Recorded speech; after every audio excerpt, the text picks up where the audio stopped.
Il existe une scène que nous avons tous déjà observée sans jamais en saisir la profondeur. D'un côté, les foyers de personnes à l'aisance financière affichent une simplicité presque apaisante. De l'air, de l'espace, des objets choisis avec intention. Rien n'est de trop, rien ne déborde.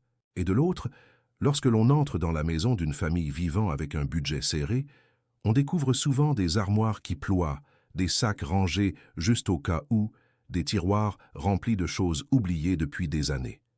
À première vue, tout cela semble logique. Ceux qui ont les moyens peuvent se débarrasser, ceux qui n'ont pas doivent garder.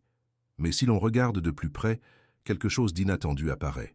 Ce contraste n'est pas seulement une question d'argent. Il est la manifestation d'un état intérieur, d'une vision du monde façonnée par des peurs, des souvenirs et des croyances profondes. C'est ici que les idées de Carl Jung deviennent éclairantes. Selon lui, nos comportements les plus quotidiens ne naissent pas dans la surface consciente, mais dans un espace plus obscur, plus ancien, l'inconscient. Accumuler n'est donc pas un geste anodin. C'est souvent une réponse à une inquiétude silencieuse, une manière de se rassurer face à l'imprévisible. Tandis que le minimalisme spontané des personnes plus aisées traduit une autre certitude, la confiance que la vie leur apportera ce dont elles ont besoin au moment opportun. Dans ce chapitre d'ouverture, nous posons ainsi les fondations du voyage, car au fil de cette exploration, nous allons comprendre que le rapport que nous entretenons avec nos objets révèle bien plus que nos habitudes matérielles. Il expose la narration intérieure qui guide nos choix, et c'est précisément cette narration que nous allons apprendre à transformer. Si tant de personnes conservent des objets usés, cassés ou oubliés depuis longtemps, ce n'est pas par manque d'organisation ni par paresse. C'est, avant tout, parce que cet acte apparemment banal plonge ses racines dans une histoire personnelle faite de privation, de prudence excessive et de peur du lendemain. Lorsqu'on grandit dans un environnement où l'on entend souvent « garde-le, on ne sait jamais », l'esprit se modèle autour d'une idée centrale. Ce que j'ai est fragile et demain, je peux tout perdre. Cette croyance ne disparaît pas une fois adulte. Au contraire, elle se dépose dans ces zones profondes dont parlait Jung, ces zones que nous n'explorons presque jamais, mais qui dirigent pourtant nos gestes les plus simples. C'est dans cet espace intérieur sombre et silencieux que naît le réflexe de garder un manteau déchiré pour bricoler, un appareil qui ne fonctionne plus pour les pièces, ou des câbles que l'on ne reconnaît même plus. Chaque objet devient alors une sorte de talisman, un petit fragment de sécurité matérielle, une promesse illusoire que, tant qu'il est là, tout ne s'écroulera pas. Et parce que l'esprit marqué par la rareté a appris à survivre ainsi, il répète ce comportement encore et encore. Mais le plus frappant, c'est ce que cette accumulation provoque en retour. Chaque fois que nos yeux se posent sur ces objets inutiles, quelque chose se réactive dans le cerveau, un message subtil, presque imperceptible, mais puissant. Tu dois garder, tu n'as pas assez. Et ce message, répété jour après jour, finit par façonner notre réalité. Ce n'est donc pas l'encombrement qui crée la pauvreté intérieure, c'est la pauvreté intérieure qui crée l'encombrement. Et tant que ce mécanisme n'est pas compris, il enferme la personne dans un cycle où le passé dicte le présent. À présent, regardons l'autre côté du miroir. Pourquoi certaines personnes, souvent celles qui vivent dans une sensation intérieure de sécurité, n'hésitent-elles pas à se séparer d'un objet encore utilisable? Pourquoi semblent-elles vivre dans un espace plus léger, plus fluide, presque détaché? Ce détachement n'a rien à voir avec l'indifférence ni avec le luxe. Il est le fruit d'un état intérieur fondé sur la confiance, confiance en soi, en la vie, en la capacité d'obtenir à nouveau ce dont on aura besoin demain. L'esprit que l'on pourrait appeler riche, non pas financièrement mais psychologiquement, ne voit pas la perte d'un objet comme une diminution. Il y voit une libération. Jung expliquait que l'énergie ne circule que lorsqu'on crée un passage. Dans une maison saturée, rien ne circule, ni l'air, ni la lumière, ni les idées, ni les émotions. Dans un espace où l'on garde seulement ce qui sert et ce qui apporte de la joie, l'énergie s'écoule librement et cette fluidité influence subtilement l'état intérieur. Pour ces personnes, se débarrasser d'un objet n'est pas un risque, c'est un acte de confiance. Elles savent, parfois instinctivement, que la vie n'est pas un réservoir vide qui se tarit à chaque utilisation, mais une source qui se renouvelle. Alors, lorsqu'elles donnent, jettent ou transmettent quelque chose, Elles envoient un message clair à leur inconscient. Je suis soutenu. Je peux accueillir mieux. Je ne m'accroche pas au passé. Ce geste, même minuscule, modifie leur relation au monde. Il élargit l'espace extérieur, mais surtout l'espace intérieur.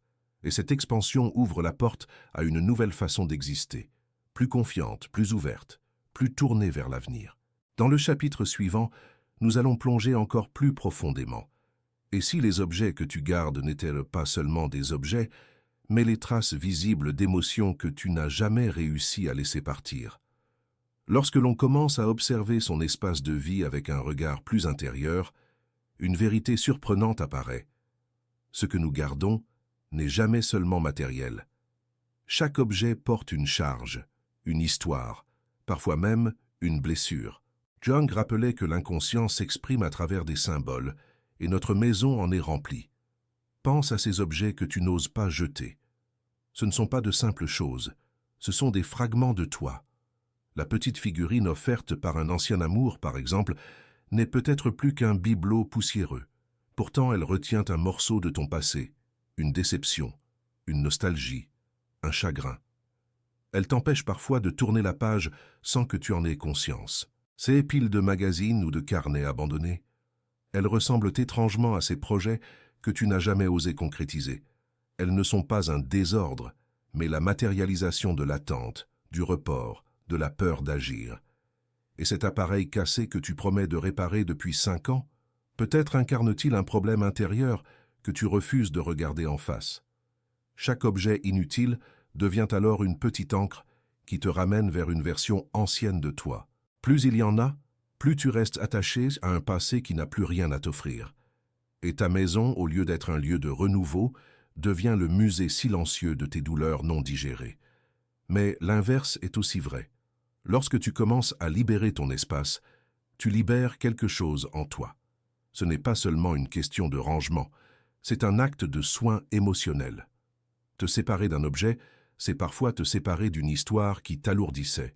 Dans le prochain chapitre, nous allons explorer ce qui distingue profondément une mentalité pauvre d'une mentalité riche, non pas en termes d'argent, mais de regard sur la vie, sur l'erreur, sur le temps et sur la croissance.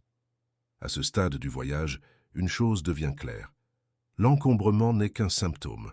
La véritable séparation entre une mentalité enfermée dans la rareté et une mentalité ouverte à l'abondance repose sur 3 fondations profondes. La relation au temps, la relation à l'échec et la relation à l'apprentissage. Commençons par le temps. Pour un esprit marqué par la rareté, le temps est vécu comme un ennemi.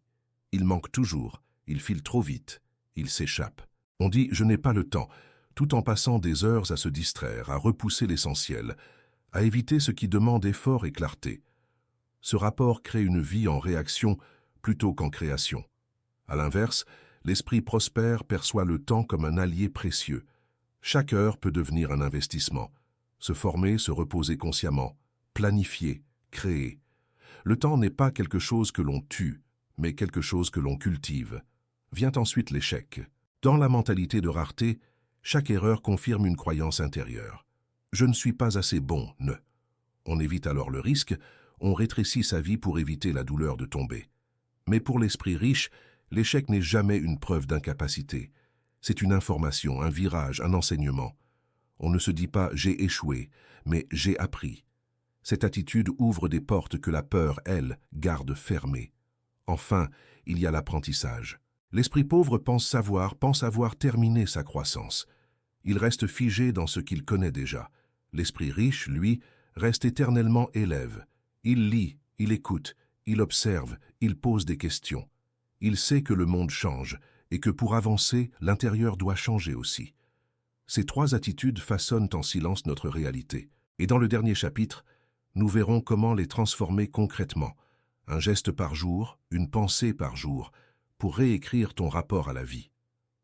Après avoir exploré les racines émotionnelles, psychologiques et symboliques de l'encombrement, il est temps de passer à l'action, mais pas à ces grandes révolutions qui épuisent et découragent. Le véritable changement naît de gestes simples, répétés avec intention. C'est pourquoi je te propose ce que j'appelle la règle d'un objet par jour. Chaque jour, choisis un seul objet qui ne te sert plus, qui ne te ressemble plus, ou qui ne fait plus vibrer la personne que tu deviens. Pas besoin de vider une pièce entière. Commence petit, mais commence consciemment. Prends cet objet dans ta main et pose-toi 3 questions. Cet objet me donne-t-il de la joie? Sert-il vraiment ma vie actuelle? Reflète-t-il le futur que je veux créer?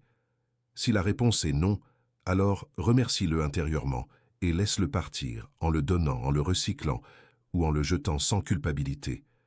Ce geste, bien qu'infime, est d'une puissance étonnante. À chaque objet libéré, ton inconscient enregistre une nouvelle information. Je crée de l'espace. Je laisse le passé derrière moi. J'ai confiance en l'avenir. Tu brises ainsi, fibre après fibre, les anciennes connexions neuronales de la rareté pour en construire de nouvelles, fondées sur l'abondance et la confiance. Pour amplifier cet effet, associe le geste à un court moment de recentrage. Assieds-toi quelques instants, respire profondément et imagine l'espace libéré se remplir d'une lumière douce, fraîche, symbolisant les nouvelles possibilités qui entrent dans ta vie. Visualise-toi dans une maison claire, ordonnée, où chaque objet a un sens, une maison qui ressemble à ton esprit en transformation. Car c'est bien de cela qu'il s'agit. Tu ne fais pas que ranger ton espace, tu façonnes une nouvelle version de toi-même, celle qui ne survit plus mais qui choisit, celle qui n'accumule plus par peur mais qui crée par confiance. Et maintenant, une question essentielle pour conclure ce voyage. De quoi es-tu prêt à te libérer aujourd'hui pour laisser enfin entrer le futur que tu mérites?